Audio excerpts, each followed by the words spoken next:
সম্পর্কের ক্ষেত্রে এখন যেটা বেশি দেখা যায় সেটা হচ্ছে সম্পর্কের তৃতীয় ব্যক্তি। তো এই যে সমস্যাটা, এমন কোনো ক্লায়েন্ট কি তোমার এসেছে যার সম্পর্কে এরকম তৃতীয় ব্যক্তি নিয়ে সে সমস্যায় পড়েছে এবং সেটা পরে গিয়ে সে কিছু করতে পেরেছে? আসলে আমি আমার অফিসের একটা মেয়ের সঙ্গে সম্পর্কে জড়িয়ে গিয়েছিলাম। প্রায় ৩-৪ বছর হয়ে গেছে।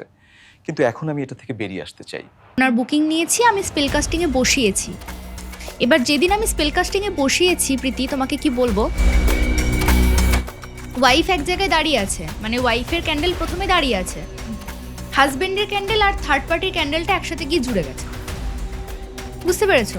আর ওয়াইফের যে ক্যান্ডেলটা সেটা কিছুক্ষণ পর কাস্ট হতে হতে হতে হতে সেটা পড়ে গেছে, এক সাইডে পড়ে গেছে।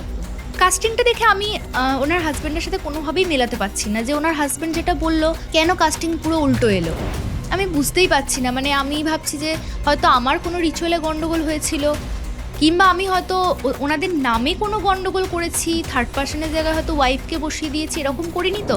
তারপর ভালো করে দেখলাম না, ঠিকই আছে। আমি ওনার হাজব্যান্ডকে জিজ্ঞেস করলাম যে দেখুন, সত্যি করে বলুন তো, আপনি কি আপনার ওয়াইফকে সত্যিই খুব ভালোবাসেন, আর ওই থার্ড পার্টিকে কি সত্যি আপনি ভালোবাসেন না? তখন উনি আমাকে বলছেন, শুনুন তাহলে। আজকের আমাদের বিশেষ পর্ব স্পেল কাস্টিং নিয়ে। স্পেল কাস্টিং কি কোনো শক্তি, কোনো মন্ত্র, নাকি কোনো তন্ত্র, নাকি কোনো কালো জাদু? আজকে সবটাই আমরা ডিটেলসে জানবো। আমরা জানবো স্পেল কাস্টিং কি আমাদের জন্য নিরাপদ, এটা কখন কাজ করে, কিভাবে কাজ করে, কারো সম্পর্কে তৃতীয় ব্যক্তি এসেছে, সেখান থেকে কি আপনি রেহাই পেতে পারেন, সবটাই কিন্তু আজকে আমরা জানবো। স্পেল কাস্টিং কি সেটা নিয়ে আমাদের মনে একটা প্রশ্ন আছে, তার জন্যই আমরা লাইভ দেখবো যে স্পেল কাস্টিং কিভাবে হয়। আমি কিছু প্রশ্ন করব পল্লবী দিকে, আর পল্লবী দি উত্তর দেবে, আর আমরা সবটাই কিন্তু নিজের চোখে দেখবো। আর সবাইকে আমি একটু বলে দিতে চাই যে এই জিনিসগুলো কিন্তু বাড়িতে কেউ করার চেষ্টা করবে না, কারণ এটা সেফ না। যেই ক্যান্ডেলগুলো তোমরা দেখতে পাচ্ছ এটা কিন্তু অর্ডিনারি ক্যান্ডেল নয়, তো এটা কিন্তু সেফ নয় বাড়িতে করার জন্য। এখানে অনেক প্রসেস রয়েছে, সবটা তো আর দেখানো সম্ভব হয় না, তাই এরকম কিছু বাড়িতে করার চেষ্টা করবে না। আচ্ছা দি, তোমার কাছে আমার একটা প্রশ্ন আছে, সেটা হচ্ছে অনেকেই আমাকে বলেছে যে আমার ওপর কিছু ব্ল্যাক ম্যাজিক হয়েছে বা কোনো নেগেটিভ কিছু করা হয়েছে, কিছু ব্লকেজেস আছে, তো সেটা কি আমরা স্পেল কাস্টিং এর মাধ্যমে রিমুভ করতে পারবো? অবশ্যই স্পেল কাস্টিং এর মাধ্যমে ব্ল্যাক ম্যাজিক রিমুভাল হয়, এবং কতটা পরিমাণ ব্ল্যাক ম্যাজিক ছিল বা কি মানে প্রসেসে তার উপর ব্ল্যাক ম্যাজিক করা হয়েছিল সেটাও কিন্তু ওই কাস্টিং এর মধ্যে কিন্তু দেখতে পাওয়া যায়। এক্স্যাক্টলি, মানে ক্যান্ডেল বার্ন হওয়ার পর লাস্টে না কাস্টিংটা ছেড়ে যায়। ঠিক আছে, মানে যে ধরো মোমবাতিটা যেটা গলে গেল আর কি, ওটার যে কাস্টিংটা ছেড়ে যাচ্ছে ওটার মধ্যে কিন্তু সে ওই অবয়বগুলো দিয়ে যায় যে কি কারণে প্রবলেমটা হয়েছে, এবং সেটা শুধু ব্ল্যাক ম্যাজিকের ক্ষেত্রে না, মানে সব ক্ষেত্রেই কাস্টিংটা দিয়ে যায়। এটা করলে কি মানে এটা পুরোপুরি রিমুভ হয়ে যাবে? হ্যাঁ, ধরো ব্ল্যাক ম্যাজিক এমন একটা পর্যায়ে আছে যেটা হয়তো তার পুরোপুরি রিমুভ করা সম্ভব, সেক্ষেত্রে পুরোটাই রিমুভ হয়ে যায়। এবার যদি দেখা যায় যে এমন কোনো তার উপরে হয়তো তান্ত্রিক ক্রিয়া রয়েছে যেটা হয়তো রিমুভ করতে অনেকটা টাইম লাগবে, কিংবা অনেকটা পুরনো তন্ত্র তার উপরে আছে, ধরো সে 7 বছর বা 10 বছর ধরে সেটা নিয়ে ভুগছে, সে হয়তো জানতোই না তার উপরে কোনো ব্ল্যাক ম্যাজিক বা কিছু আছে, তো সেক্ষেত্রে তার হয়তো কাটতে একটু টাইম লাগে। এবং কাস্টিংয়ের সময় আমরা বুঝতে পারি যে কতক্ষণ টাইম লাগতে পারে, যে 2 দিন বা 2 সপ্তাহ বা 2 মাস, এটা আমরা বুঝতে পারি। তারপর ওটা রিমুভ হয়ে যায়? হ্যাঁ, ওটা ওই টাইমের মধ্যে কাজ হয়, এবং শুধু ব্ল্যাক ম্যাজিক তো নয়, আরও বিভিন্ন রকম পারপাসে কাজে লাগে, ফলে টাইমটা তখন বুঝতে পারা যায় যে কতদিন পর এটার মানে রেজাল্ট আসতে পারে এরকম। তাহলে আমরা এখন দেখবো মানে এটা হ্যাঁ, কিভাবে একদম, রিমুভ হবে। অবশ্যই। এটা কিছুক্ষণ পরে যে কাস্টিংটা দেবে, বিশেষ করে ব্ল্যাক ক্যান্ডেলটা, যেহেতু তোমার মানে ব্ল্যাক ম্যাজিকের প্রবলেম আছে বলে এটা মানে বসানো হলো, ফলে ওটা কিন্তু কাস্টিং দেবে তোমাকে লাস্ট অব্দি কিন্তু বুঝিয়ে দেবে। আর এটা যেটা, এটা তো রিলেশনশিপের জন্য, এর কাস্টের কোনো দাম নেই, মানে কি কাস্ট দিলে ওটা কোনো ম্যাটার না। এর ফ্লেমটা দেখো বাকি ফ্লেমের থেকে সব থেকে ভালো জ্বলছে, তার মানে কিন্তু তোমার, আমি জানি না কোনো মানে ব্লকেজের শাস্তি চলেছে কিনা, বাট আমার তো মনে হচ্ছে না খুব একটা খারাপ কিছু আছে, খুবই ভালো। বাকিগুলোর থেকে তোমার এই ফ্লেমটা সব থেকে বেস্ট, মানে তোমার দুটো ক্যান্ডেলের মধ্যে বলছি, এঞ্জেলস দেরটার কথা বলছি। কিছুক্ষণ মানে কয়েক মিনিট দেখো, তাহলে বুঝতে পারবে। মানে এটাই যে ফ্লিকারিং হচ্ছে না, মানে ফ্লেম ফ্লিকারিং, এটাও কিন্তু আমাদের শাইন। দেখো, ওই বলছি না, এটার কাস্টের কোনো দাম নেই। মানে এই পিঙ্ক বা ধরো গ্রিনের, মানে ওয়েলথের যেগুলো হয়, এর কি কাস্ট দিচ্ছে তার কিন্তু খুব একটা কিছু প্রয়োজন হয় না। ফ্লেমটা হচ্ছে মেন আমাদের রিড করতে হয়, কিন্তু ব্ল্যাক ক্যান্ডেলটা ও কিন্তু কাস্ট দেবে কমপ্লিট হওয়ার পর্যন্ত। দেখো তাহলে বুঝতে পারবে। এবং প্রত্যেকটার ফ্লেম, প্রত্যেকটা মানে ফ্লিকিং পুরোটাই কিন্তু আলাদা। তুমি দেখলে মানে নিজেরও অন্যরকম লাগে, মানে স্পেল কাস্টিং বসানোর পর।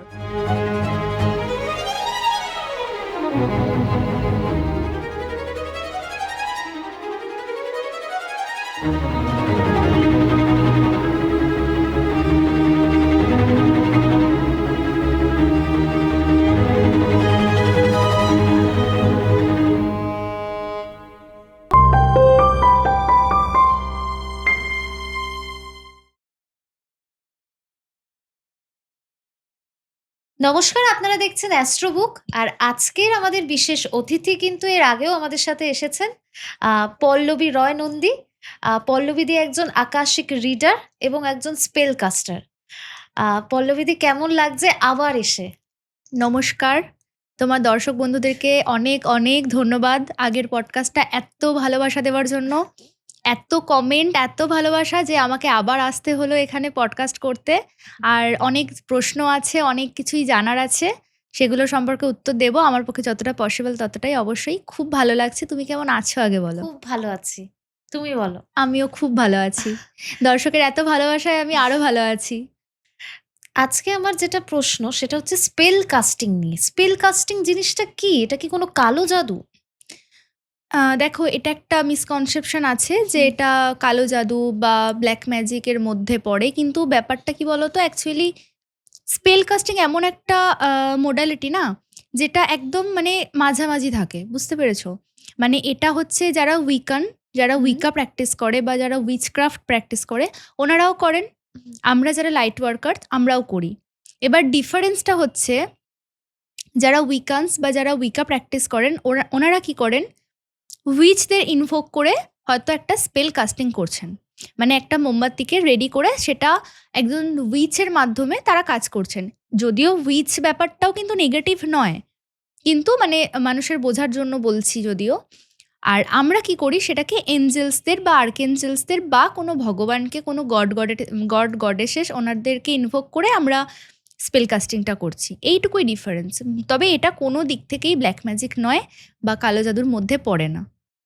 স্পেল কাস্টিং দিয়ে কি কেউ কারোর রিলেশনশিপে যদি কোনো ব্লকেজেস আসছে বা কমিউনিকেশন নেই, এখন আমরা যেটা দেখতে পাই এদিকে দুজন দুজনকে খুব ভালোবাসে, হ্যাঁ, বাট কোনো ব্লকেজেস, সেটা কি স্পেল কাস্টিং এ রিমুভ করা যায়? হ্যাঁ, যদি স্পেল কাস্টিং এর মাধ্যম দিয়ে তুমি মানে ইভেন তুমি স্পেল কাস্টিং করার পর এটা বুঝতেও পারবে যে কতটা রিমুভ হলো বা কতটা কাজ হলো বা কদিনের মধ্যে কাজটা কমপ্লিট হবে, বুঝতে পেরেছো? ইভেন আমার কাছে এরকম ক্লায়েন্টও আছে, মানে ওনার যথেষ্ট বয়স, বুঝেছো তো, কিন্তু ওনার মানে রিটায়ারমেন্টের পর ওনার একটা বড় অ্যামাউন্ট, মানে প্রায় 50 lakhs মতো অ্যামাউন্ট ওনার হচ্ছে ফ্রড হয়।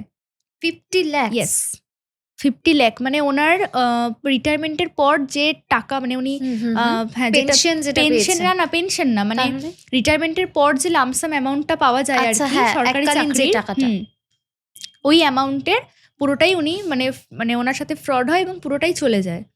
উনি আমার সাথে যোগাযোগ করেছিলেন অনেকটাই দূর থেকে। তো ওনার স্পেল কাস্টিং করার পর স্পেল কাস্টিংয়ে কিন্তু আমাকে কমপ্লিটলি দেখিয়েছিল যে ওনার কাজটা উদ্ধার হবে, কিন্তু প্রশাসনিক কোনো জায়গায় এটা কোনোভাবে আটকে আছে, কোনো ইন্টেনশনাল কিছু ব্যাপারের জন্য আটকে আছে। স্পেল কাস্টিংয়ের পরে উনি কিন্তু অলমোস্ট 27 lakhs মতো উনি রিকভারি করেছেন। বাকিটার জন্য এখনও বাকি আছে, আমার এখনও কাজ চলছে ওটা নিয়ে, চেষ্টা করছি বাকিটাও রিকভারি ওনার জন্য করে দেওয়ার। আচ্ছা, দেখা যাক। তো স্পেল কাস্টিং এর এই বিষয়টা তো আমরা বুঝলাম যে এটা কোনো কালো জাদু বা তন্ত্র টাইপের কিছু নয়, এটা একটা লাইট নিয়ে, পজিটিভ লাইট নিয়ে কিছু কাজ।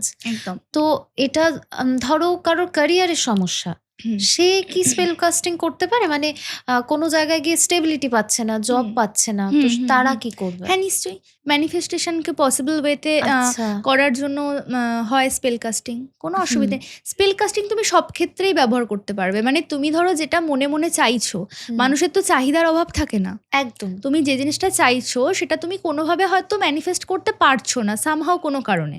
হুম, সেই জিনিসটাই তুমি স্পেল কাস্টিং এর মাধ্যমে ডাইরেক্ট করতে পারো। আচ্ছা।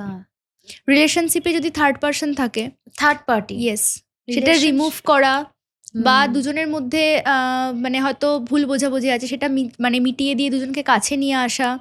ইভেন তুমি হয়তো কোনো আনওয়ান্টেড ব্যক্তির সাথে তুমি চাইছো না মানে কোনোভাবে কন্ট্যাক্ট রাখতে। হুম, তোমার লাইফ থেকে সেই ব্যক্তিকে কমপ্লিটলি সরিয়ে দেওয়ার জন্য, মানে সরিয়ে দেওয়া মানে কিন্তু তার জীবনটা শেষ করে দেওয়া বা তাকে ক্ষতিতে না, ফেলা এরকম না। জাস্ট তোমার সাথে কানেকশনটা মানে কাট সে করে যাতে দেওয়া। আমাকে ডিস্টার্ব না করে। এক্স্যাক্টলি। তো সেটার জন্য স্পেল কাস্টিং করা যায়। আচ্ছা পল্লবীদি, স্পেল কাস্টিং করলে কি ভবিষ্যৎ জীবনে কোনো প্রভাব পড়ে? না, মানে ধরো স্পেল কাস্টিং করার কারণটা হচ্ছে রিসেন্ট কোনো প্রবলেম হুম, আমি ফেস করছি সেটা থেকে মুক্তি পাওয়ার জন্য। মানে প্রেজেন্ট সিচুয়েশনকে হ্যাঁ। হিল করবে। হুম, হুম, আচ্ছা, যেটা তুমি প্রেমের বিষয়টা যেটা বললে, হুম, ধরো কেউ কাউকে পছন্দ করে কিন্তু সামনের ব্যক্তি তাকে পছন্দ করছে না। এই যে হুম। তাকে অ্যাট্রাক্ট করার জন্য কি স্পেল কাস্টিং করা যায়? ব্যাপারটা হচ্ছে এক্ষেত্রে কারো ফ্রি উইলে কাজ করা হয় না, বুঝেছো তো? আচ্ছা, ফ্রি তুমি উইলে হয় তাকে না। কিছু করতে পারছো না। সে হুম, তোমাকে পছন্দ করছে না, সেটা আলাদা ব্যাপার।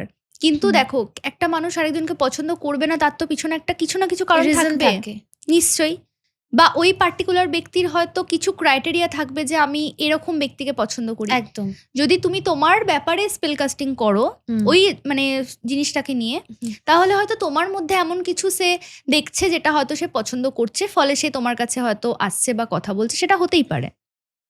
বুঝতে আচ্ছা। পেরেছো? মানে এর কিন্তু কোনো এমন নেগেটিভ নয়। এফেক্ট নেই। না, মানে কারোর ক্ষতি হবে না। একদম না। মানে আমাদের তো ধরো এটা বলতে পারো একদম এথিক্সের মধ্যেই আছে যে আমি কারো ফ্রি উইলের বাইরে গিয়ে কিছু করতে পারবো না। কেননা ফ্রি উইলের বাইরে গিয়ে তুমি যেটাই করবে সেটাই ব্ল্যাক। আচ্ছা। তুমি যদি ওই ব্যক্তিটার উপর কোনো কিছু কাজ করতে বলো, হুম, তাহলে ওনাকে ডাইরেক্ট আমার সামনে এসে পারমিশন দিতে হবে যে হ্যাঁ, তুমি এটা করো। হুম। তবে আমি সেটা করব, না হলে করতে পারবো না। বুঝলাম। মানে অযথা অন্য কারো ব্যাপার নিয়ে যে আমাকে একটু ওই ব্যক্তিকে আমার কাছে এনে দাও বা আমার মেয়ে পড়াশোনা করছে না, পড়াশোনায় ভালো রেজাল্ট করিয়ে দাও, তার জন্য স্পেল কাস্টিং কিন্তু করা যায় না বা হুম, ওইভাবে কিন্তু কাজ হয় না এই ক্ষেত্রে। আচ্ছা। কিন্তু যেই বিষয়টা এখন আমরা দেখলাম, তুমি আমার যে আমি বলেছিলাম যে এর হুম, আগেও অনেকে আমাকে বলেছে যে কিছু আমার উপর হয়েছে, হুম, হুম, ব্ল্যাক কিছু। তো সেটা যেটা আমরা দেখলাম যে তুমি একটা ব্ল্যাক ক্যান্ডেল হুম। জ্বালিয়েছো। তো সেটা কি ইফেক্ট দেখলে তুমি? প্রথমত হচ্ছে ছিল অবশ্যই তোমার মধ্যে কিছু এন্টিটি হুম, অ্যাটাচমেন্ট ছিল। এবার এক্স্যাক্টলি ব্ল্যাক ম্যাজিকই যে ছিল সেটাও মানে আমি দেখলাম না। আমার অ্যাকচুয়ালি যেটা কাস্টিং আমার ভিশন দিল, হুম, সেটা হচ্ছে তোমার মানে কিছু একটা এন্টিটি তোমার অ্যাটাচড হয়েছিল তোমার সাথে। সেটা হুম, যেকোনো হুম, কারণেই হতে পারে। আমরা বিভিন্ন জায়গায় যাওয়া আসা করি, বিভিন্ন ক্ষেত্রেই হুম, হয়। হুম, তো সেটা কিন্তু রিমুভ করা গেছে এবং সেটা ভিউয়ার্সরা দেখেওছে ভিডিওতে মেবি, হুম। যে ওটা পুরোটাই রিমুভ হয়ে, রিমুভ হয়েছে। হ্যাঁ, ওটা পুরো একদম গ্রাউন্ড টাচ করেছে। মানে ওটা পুরো নিচে একদম পড়েই গেছে পুরোটা। তো হুম, সেক্ষেত্রে রিমুভ হয়ে গেছে তোমার। ওটা নিয়ে তো কোনো আর অসুবিধা হওয়ার কথাই না। আচ্ছা। সম্পর্কের ক্ষেত্রে এখন যেটা বেশি দেখা যায় সেটা হচ্ছে সম্পর্কের তৃতীয় ব্যক্তি। তো এই যে সমস্যাটা, এমন কোনো ক্লায়েন্ট কি তোমার এসেছে যার সম্পর্কে এরকম তৃতীয় ব্যক্তি নিয়ে সে সমস্যায় পড়েছে এবং সেটা পরে গিয়ে সে কিছু করতে পেরেছে, সলভ হয়েছে প্রবলেম? দেখো, এটা ভীষণ কমন এখন। মানে থার্ড পার্টির প্রবলেম নিয়ে অনেক রিলেশনশিপ নষ্ট হয়ে যাচ্ছে। মানে ইনটেনশনালি বা আনইনটেনশনালি ভীষণভাবে হ্যাম্পার হচ্ছে নিজের রিলেশনশিপটা। রিসেন্টলি আমার কাছে এক দম্পতি এসেছিলেন আর কি। মানে ওনারা হাজব্যান্ড ওয়াইফ দুজনেই আমার সাথে কন্ট্যাক্ট করেছেন। মানে মেনলি এটাতে ইনভলভ ছিলেন ওনার হাজব্যান্ড আর কি। আমার কাছে আসেন এবং হাজব্যান্ড ভীষণ খোলাখুলিভাবেই বলেন যে আমার একজন গার্লফ্রেন্ড আছে। তো আমার একজন গার্লফ্রেন্ড আছে। আমি ওনার ওই আমার অফিসেরই কলিগ। তো ওনার সাথে আমার অনেক দিনের রিলেশনশিপ রয়েছে। প্রায় ৩-৪ বছর হয়েই গেল আমরা একসাথেই অফিস যাই, লাঞ্চ করি, ডিনার করি একসাথে, তারপর বাড়ি আসি, এরকম। তো এখন আমি আর ওনাকে পছন্দ করছি না। ওনার জন্য আমাদের হুম, হাসব্যান্ড ওয়াইফ এর লাইফে প্রবলেম হচ্ছে। আচ্ছা। তো আমি রিলেশনশিপটা ব্রেক করতে চাই ওনার সাথে। হুম, তো এটা কি সম্ভব? ন্যাচারালি আমি তখন বলেছি যে হ্যাঁ, করা যায়। আমি স্পেল কাস্টিং করলে এটা হুম, করতে পারবো বলে। আমি ওনাদের স্পেল কাস্টিং, ওনার বুকিং নিয়েছি। আমি স্পেল কাস্টিং এ বসিয়েছি। এবার যেদিন আমি স্পেল কাস্টিংয়ে বসিয়েছি প্রীতি, তোমাকে কি বলবো, একটা হাজবেন্ডের ক্যান্ডেল থাকে, একটা ওয়াইফের ক্যান্ডেল থাকে, আর একটা হচ্ছে থার্ড পার্টির ক্যান্ডেল থাকে একটুখানি দূরে, ঠিক আছে? এবার সেটা না আমাদের থ্রেড দিয়ে বাঁধতে হয়, মানে তিনজনকে একসাথে বাঁধতে হয়, বুঝতে পেরেছো? বুঝেছে। এবার কি হয়, আমি বেঁধেছি, ওই দেখবে সুতলি দড়ি হয় না, ওই হুম, হুম। জিনিসটা দিয়ে বাঁধতে হয়। এবার একটা ক্যান্ডেলকে রিচুয়াল দিয়ে রেডি করতে হয়, আমি করেছি, তার জন্য যা যা লাগে সব করেছি। বার্ন হলো, পুরো জিনিসটা বার্ন হয়ে গেল। তারপর সে কাস্টিং দিচ্ছে আমাকে। ওয়াইফ এক জায়গায় দাঁড়িয়ে আছে, মানে ওয়াইফের ক্যান্ডেল প্রথমে দাঁড়িয়ে আছে, হুম। হাজবেন্ডের ক্যান্ডেল আর থার্ড পার্টির ক্যান্ডেলটা একসাথে গিয়ে জুড়ে গেছে, বুঝতে পেরেছো? আর ওয়াইফের যে ক্যান্ডেলটা সেটা কিছুক্ষণ পর কাস্ট হতে হতে হতে হতে সেটা পড়ে গেছে, এক সাইডে পড়ে গেছে পুরো। কাস্টিংটা দেখে আমি ওনার হাজবেন্ডের সাথে কোনোভাবেই মেলাতে পারছি না, যে ওনার হাজবেন্ড যেটা বললো কেন কাস্টিং পুরো উল্টো এলো, আমি বুঝতেই পারছি না। মানে আমি ভাবছি যে হয়তো আমার কোনো রিচুয়ালে গন্ডগোল হয়েছিল, কিংবা আমি হয়তো ওনাদের নামে কোনো গন্ডগোল করেছি, থার্ড পার্সনের জায়গায় হয়তো ওয়াইফকে বসিয়ে দিয়েছি, এরকম করিনি তো। তারপর ভালো করে দেখলাম না, ঠিকই আছে। আমি ওনার হাজবেন্ডকে জিজ্ঞেস করলাম যে দেখুন, সত্যি করে বলুন তো, আপনি কি আপনার ওয়াইফকে সত্যিই খুব ভালোবাসেন, আর ওই থার্ড পার্টিকে কি সত্যি আপনি ভালোবাসেন না? তখন উনি আমাকে বলছেন যে তাহলে শুনুন, আপনাকে আমি একটা জিনিস খুলে বলি। বললাম হ্যাঁ বলুন। বলছেন যে আমার ওয়াইফের একটু, মানে ওনার ওয়াইফ তখন সামহাও একটু মানে সাইডে ছিলেন আর কি, যাই হোক। তো উনি বলছেন যে আমার ওয়াইফের প্রবলেম, মানে একটু প্রবলেম আছে আর কি, মানে ওনার ফিজিক্যালি মেন্টালি একটু প্রবলেম আছে, মানে হঠাৎ করে প্যানিক করা, ঠিক আছে, মানে ওসিডি টাইপ কিছু OCD প্রবলেম, হ্যাঁ। তো সারাদিন বাড়িতে ওই সবসময় মানে খিটখিট করা, বা হুম, হুম, যে কোনো জিনিস নিয়ে মানে এদিককার জিনিস ওদিক হলেই প্রবলেম, এরকম অনেক রকম প্রবলেম নিয়ে উনি ওয়াইফের সাথে আর কি মানে মনোমালিন্য চলে। হুম। তো উনি বলছেন যে আমি অ্যাকচুয়ালি কিন্তু আমার ওই কলিগকেই ভালোবাসি, এবং আমি চাই পরবর্তীতে ওর সাথে আমার নতুন করে সংসার মানে শুরু করতে, আচ্ছা। কিন্তু আমার ওয়াইফের কাছে আমি সেটা কোনোভাবেই কনফেস করতে পারবো না, কেননা আমি যদি বলি তাহলে ও একটু পরেই হার্ট অ্যাটাক করে মরে যাবে, মানে এটা আমি নিতে পারবো না, আচ্ছা, মানে বুঝতে গিল্ট। পেরেছো? একদম। তো স্পেল কাস্টিং এ তো পসিবল সবটাই, আবার এটাও পসিবল যে কেউ তোমার সামনে এসে মিথ্যে কথা বলছে বা মিথ্যে কথা বলে কাজ করাচ্ছে, সেটাও তুমি বুঝতে পারবে। কাস্টিং যদি ঠিকমতো রিড করতে পারো, তুমি নিজেও বুঝতে পারবে যে এখানে কিছু একটা প্রবলেম আছে, আচ্ছা। বুঝতে আচ্ছা, পেরেছো? ব্ল্যাক এরকম। ম্যাজিকের যে বিষয়টা বললাম, হুম। তো সেটা মানে দেখে কি বোঝা যায় যে আরো সময় লাগবে কিনা, বা কতদিনে পুরোপুরি রিমুভ হবে? হ্যাঁ, স্পেল কাস্টিং এ বসলে আমরা তো মেনলি তিনটে জিনিসের রিড নিই। একটা হচ্ছে হুম। ফ্লেম, হুম। ফ্লেমটা কত হাইট পর্যন্ত জ্বলছে, হুম, হুম, ফ্লেমটা কতটা ফ্লিকার করছে, এই দুটো ফার্স্ট দেখি। আর থার্ড হচ্ছে যে মানে কিরকম কাস্টিং দিচ্ছে সে, বুঝতে পেরেছো? মানে আচ্ছা। পুরো বার্ন হওয়ার পর সে কিরকম ভাবে তার অবয়বগুলো ছেড়ে যাচ্ছে, সেটা আমরা রিড করি, এই তিনটে জিনিস। তার মধ্যেই আমাদের ধরো ইনটিউশন আসুক, বা আমরা দেখে বুঝতে পারি, যেভাবেই হোক, মানে আমাদের ধরো যে সিক্স সেন্স কাজ করে, সেই সেন্স আমাদের বলে দেয় আর কি, যে কোন মানে কতদিনের মধ্যে কাজটা কমপ্লিট হবে, বা আরো কতটা সময় লাগবে। কখনো কখনো কোনো কোনো কেসে হয়তো একটা সিঙ্গেল ক্যান্ডেলে কাজ হয় না, তখন ডাবল ক্যান্ডেলও আমাদের দিতে হয়, হুম। কখনো কাপল ক্যান্ডেল দিতে হয়। আচ্ছা। মানে কোনো কাপলের কাজ হচ্ছে, ধরো যে কোনো কাপলের মধ্যে সামহাও বনিবনা হচ্ছে না, তাদের মধ্যে কোনো রকম একটু মানে মিল করতে হবে, এরকম ব্যাপার। তো সেক্ষেত্রে আমরা কাপল ক্যান্ডেলও ব্যবহার করি। তো হুম। সেটা মানে ডিপেন্ড করছে আর কি, যে কি ক্যান্ডেল, তার কিরকম কাস্টিং কিরকম আসছে, সিচুয়েশন, কি কিরকম প্রবলেম। সিচুয়েশন, এক্স্যাক্টলি এক্স্যাক্টলি আচ্ছা, এটাই। বুঝলাম। এবার বিষয়টা হচ্ছে আমার ক্ষেত্রে কি মনে হলো, আমরা তো এটা লাইভ দেখলাম যে একদম। স্পেল কাস্টিং এ ব্ল্যাক ম্যাজিকের ক্ষেত্রে কি মনে হলো, ওটা সময় লাগবে বা রিমুভ হয়ে গেছে কি? ব্ল্যাক ম্যাজিকেরটা তো ইনস্ট্যান্ট, মানে ও হুম। তোমার টাইম নেওয়ার ব্যাপার কিছু নেই, ও তোমার মানে বার্ন হচ্ছে, হুম। কাস্টিং ছাড়ছে, বার্ন হুম। হলো, যখনই সেই এন্টিটি মাথা নোয়াবে হুম। তখন তুমি বুঝে যাবে যে তোমার বার্নটা কমপ্লিট হয়েছে এবং তোমার কাজটা ওখানে কমপ্লিট। ব্ল্যাক ক্যান্ডেলটা বা ওই ব্ল্যাক ম্যাজিকের যে মানে প্রোটেকশনের যে ব্যাপারটা, ওটা তোমার কিন্তু লাস্টিং, মানে এরকম না যে তুমি 3 দিন বা 4 দিন পর বুঝতে পারবে যে হুম। 5 দিন পরে কাজ হবে, এরকম কোনো ব্যাপার না, ওটা আচ্ছা। ইনস্ট্যান্ট কাজ হয়, প্রোটেকশনটাও দেওয়া যায়। ইভেন শুধু তাই না, মানে কাস্টিং দেখলে তুমি নিজেও বুঝতে পারবে যে কতটা হেভি তোমার মধ্যে একটা এনার্জি ছিল, মানে বুঝতে একটু পেরেছো? রিল্যাক্স লাগবে। রিল্যাক্স লাগবে, মানে কাস্টিংটা দেখে তুমি বুঝতে পারবে যে কতটা হেভি তোমার মধ্যে এনার্জিটা পুট করা ছিল এতক্ষণ, কারণ ওটা যখন কাস্টিং ছাড়ে না, ওরকম মানে ওটা সেরকম ভাবেই হেভিনেস একটা দেখায়, মানে একটা খুব ভয়ঙ্কর একটা অবয়ব দেয়, এরকম টাইপের একটা দেখায়। এবার রিমুভ হয়ে যাওয়ার পর তুমি তো তোমার ওরা তো ফিল করবেই যে আমি লাইট হলাম, মানে অনেকটা আমার টেনশন কমলো, অযথা চিন্তা করছিলাম সেটা কেটে গেল। অনেক সময় সাইকিক অ্যাটাকেও এই প্রবলেমটা হয়, তো সেটাও কেটে যায়, রিমুভ হয়ে যায়। বিশেষ করে এটা আমাদের মতো যারা প্র্যাকটিশনার আছে, মরালিটি প্র্যাকটিশনার, এই ব্ল্যাক ক্যান্ডেল তো আমাদের নিত্যসঙ্গী। মানে আমাদের তো এটা বলতে গেলে প্রতি সপ্তাহে নিজেদের জন্য একটা করে করতেই হয় আর কি। মানে শুধু নিজেদের প্রোটেকশন দেওয়ার জন্য, আর সাইকিক অ্যাটাক বা কোনো কিছু থাকলে সেটাকে রিমুভ করার জন্য। আজকে টপিকটা সত্যি ইন্টারেস্টিং, স্পেল কাস্টিং। এর একদম। আগে আমরা আকাশিক রিডিং একদম। নিয়ে কাজ করেছি। একদম। সত্যি খুব ভালো লাগলো, থ্যাংক ইউ সো মাচ। পডকাস্টের এই পার্ট এখানেই শেষ হচ্ছে, তবে আপনাদের মনে যদি কোনো প্রশ্ন থেকেই থাকে তাহলে কিন্তু আপনারা কমেন্টে প্রীতিকে জানাতেই পারেন।